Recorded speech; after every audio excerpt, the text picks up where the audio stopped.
guys, how's it going? So I'm actually filming this a couple of days after I finish the projects that you're about to see, because I either forgot to hit record on my camera or I deleted the footage. Both are possible and both are likely. So I thought I would just pop on here really quick just to kind of line out what the projects were for that day, because there was really no good starting point, and I thought, I don't know, it would make more sense. And I could also tell you the names of the plants that I potted up because I didn't talk about it again later in the video.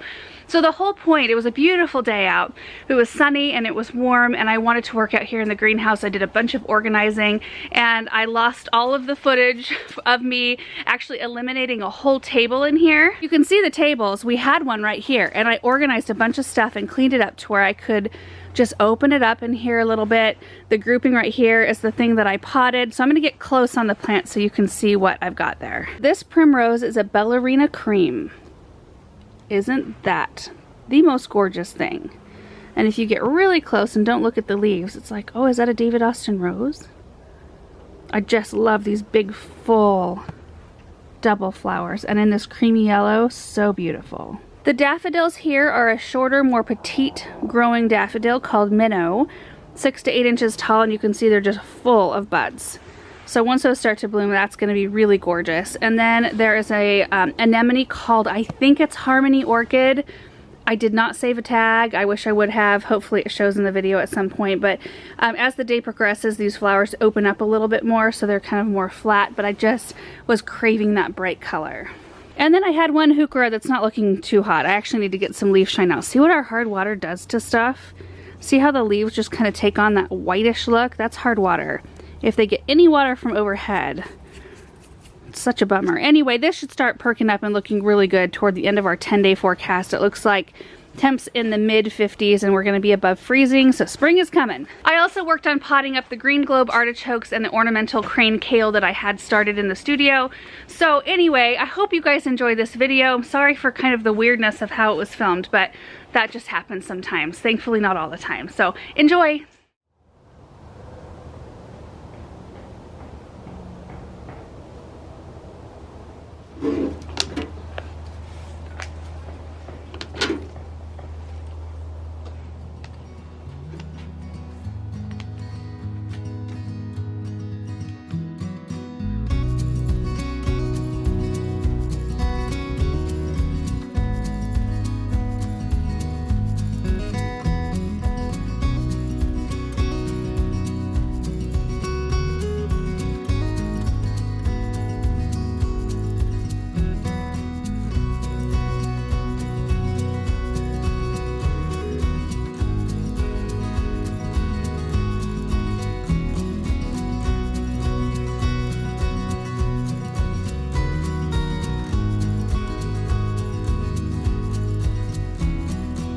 Don't those look just so sweet and fresh sitting there on this table? I mean, even though this isn't the final place where these things are going to go, like this isn't where I meant for them to be in the end, it's just a really sweet spot to have something look so nice in this greenhouse, because, you know, everything else not exactly looking its best right now. I mean, we've got lots of ornamental grasses and red hot pokers sitting there just cut back. Everything just, you know, is kind of just waiting for some warmer temperatures and such. Well, let me give you kind of a look around here. We've got some bottle brush down there on the ground. Not a ton to see in terms of like beautiful plants, but we've got Dianthus up here. This is the last thing that we've got to groom in the greenhouse. You can see how beautiful the leaves still look though. I mean, look at that. We just need to do a little bit of deadheading and remove these spent blooms, and we'll have a beautiful fresh looking plant right there. This is the Paint the Town Magenta. We've just got lots of random perennials over here. There's some yarrow and rudbeckia, some hostas in there, artemisia. Got a rosemary that wintered over in this hanging basket. Japanese maple. There's some hibiscus there. This is my only terracotta casualty for like the last several years. And it actually happened not because of freezing temperatures, but because of a windstorm. It knocked the whole pot over last year and it cracked it. And we just kind of set it, because you can see the whole bottom of the pot right there. We just set the root ball in there and just kept watering it like that all year. Thank goodness it's a euphorbia, because they are really tough. This is a ruby glow. Anyway, I need to look into replacing that here pretty quick. Right here we have some passion vines, which they look like this in the greenhouse last year and they totally came back beautifully, so we'll see what happens. We've got some Rosa Sharons down here on the ground. It's getting a little bit darker out here. Sun must have gone behind a cloud. Some Heliopsis, Tuscan Gold, did beautifully in the garden last year. Had a few left over for another project. Veronica and Salvia's here. A bunch of seed starting mix. We're about ready to haul off and do our great big kind of shift of seeds. That'll be in a couple weeks. Be here before we know it. There's some daylilies here. Some roses down there on the ground. Yeah, everything looks good. It's just cleaned up and ready to go for the season. Oh, the sedums. Sedums are always awesome this time of year. Look at that fresh growth. Gorgeous. And this right here, this is a Rock and Grow Boogie Woogie. Look at that new growth. Look how beautiful. I love the pink. And Lemon Jade, which is one of my favorite upright sedums. Love the bloom color, love the structure, and they've done amazing in our garden. So there's the table that I moved out of the greenhouse. We're gonna put that behind the barn and a few little things I need to put back in the barn and both of the kitties. See the snow still out here on top of the pots. These are all full of bulbs. Here's our winter sowing project. It hasn't been warm enough yet to see any growth, but we're probably getting pretty close, at least with the kale and such. And yeah, you can just kind of see the inside of the greenhouse, the whole thing right there. Typically when we're filming, Aaron's got his camera set up here, so we really have to keep quite a bit of space open and free. And then usually I'm right behind the table. Usually I'm really crammed in there and I don't have much space, so this is gonna be so nice. And all of the perennials and shrubs that are in here, I mean, they're tough enough to winter outside, but it's kind of nice to provide a little bit of protection for them, and they can grow on a little bit quicker than if they were outside. And once we get our high tunnel set up, they will all move out and this will all be open for annuals. Another really quick look at this anemone. I think it's called Harmony Orchid. So gorgeous. And we should have some color on these daffodils here pretty soon. So that was the first project I wanted to get done today, was just to get those in some soil. They will hold over better in terms of water and all of that, and they'll be happier just being out of their plastic nursery cans. So now I'm gonna run into the studio and bring out all of my supplies, which I don't need very many, to pot up the artichokes and the kale. And I might bring in my 4x8, it's a plant protection tent is what it's called, from Gardener Supply. I might just plunk it on the ground and put my kale inside that. I mean, I know we've got a cold frame here, but I think a cold frame within a cold frame will provide a little bit of extra heat for those kale, and I think I might just leave them out here and like hope for the best, because it did say on their packet that they wanted to, once they were up and going, they wanted to move somewhere quite a bit cooler to grow on, and they would color up better and all that sort of thing. So we'll maybe do that.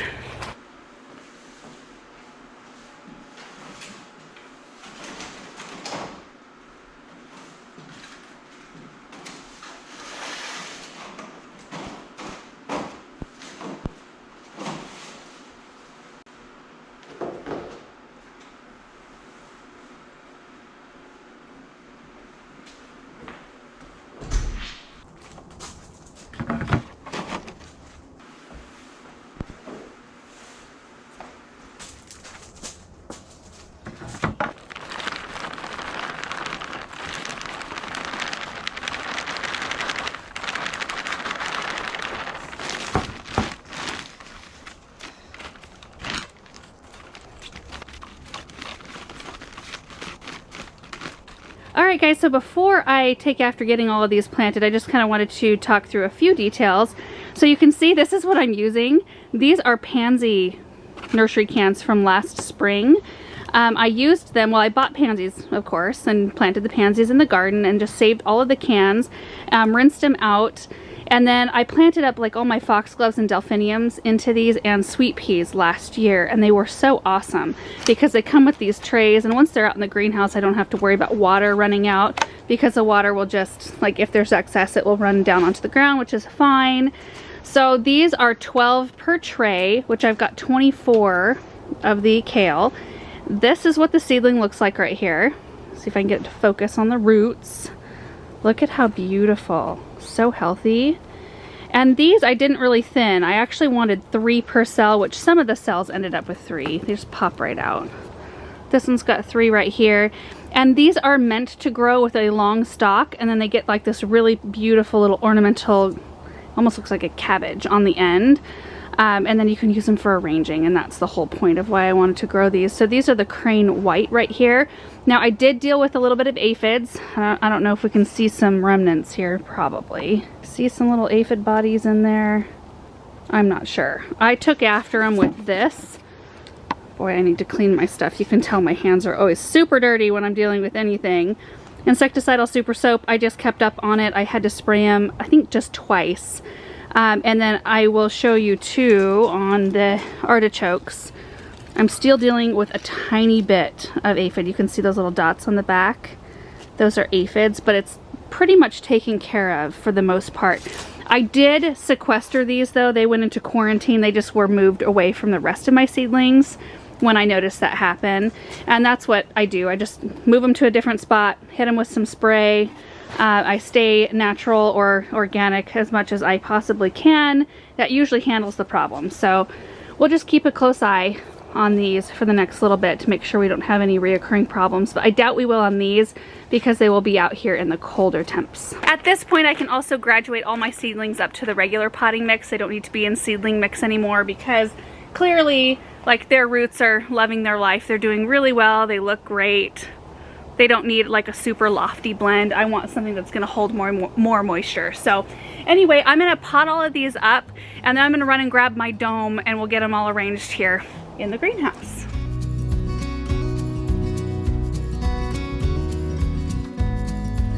Look at the roots on this one. Just a gentle fluffing.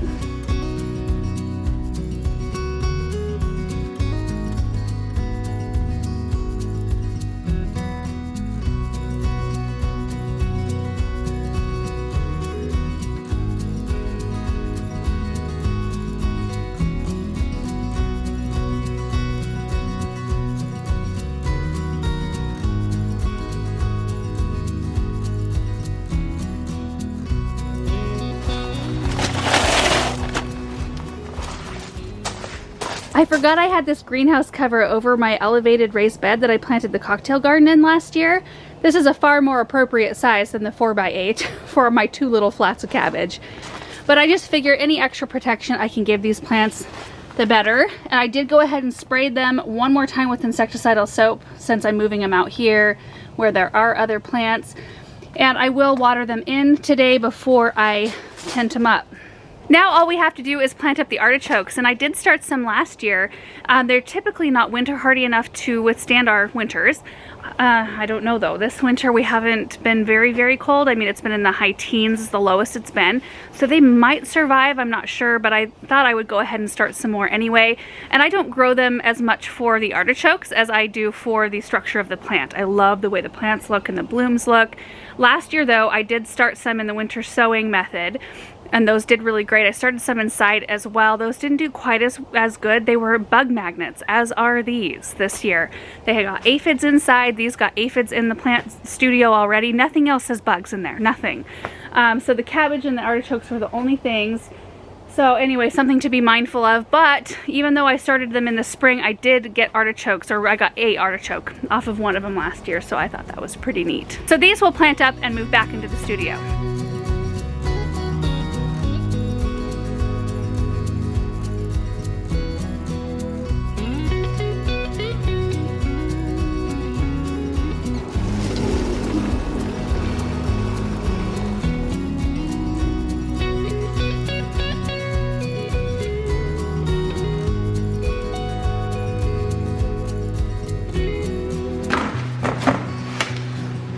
So everything has been watered and tucked into the area where it needs to be. The artichokes are underneath the grow light in the studio, and the ornamental kale are underneath the greenhouse cover. Everything has been watered in and will be protected enough and stay warm enough in here to look nice until I'm ready to put those flowers outside. I just couldn't resist when I saw that new load at the garden center with some fresh flowers, and I never can resist. I'm such a sucker. I can resist a lot of things, but plants, that's just not something that I can.